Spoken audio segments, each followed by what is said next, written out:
Bilang bahagi ng pagdiriwang ng ika-30th Police Community Relations Month, nagsagawa ng Information Awareness Drive at Livelihood Training sa Barangay Bundok ang Regional Police Community Affairs and Development Unit Mimaropa sa pangunguna ni Police Lieutenant Colonel Roderick D. Tonga, Officer in Charge, Katuwang ang Calapan City Police Station, sa pamumuno ni Police Lieutenant Colonel Danilo Dris Jr. sa Barangay Bundok, Calapan City, Oriental, Mindoro noong ika-23 ng Hulyo taong kasalukuyan.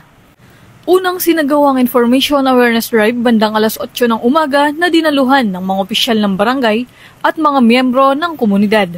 Tinalakay sa lecture ang mahalagang batas at programang pambansa tulad ng Republic Act 11313 o ang Safe Spaces Act o Anti-Bastos Law, Republic Act 9262, Anti-Violence Against Women and Their Children, Republic Act 9165, Comprehensive Dangerous Drugs Act of 2002, at Executive Order No. 70, Whole of Nation Approach to End Local Communist Armed Conflict o NTF-ELCAC.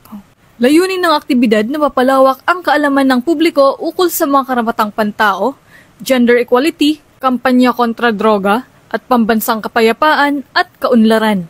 Matapos ang lecture, sinagawa naman ng isang livelihood training program kung saan tinuro ang paggawa ng dishwashing liquid bilang isang praktikal at sustainableng kabuhayan para sa mga residente.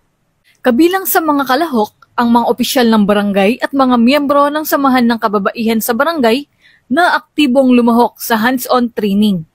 Ang mga gawain ito ay patunay ng patuloy na pagtutok ng Philippine National Police sa pagpapatatag ng ugnayan sa komunidad, hindi lamang sa pamamagitan ng kaalamang legal, kundi pati na rin sa pagbibigay ng konkretong suporta sa pangkabuhayang aspeto ng mamamayan.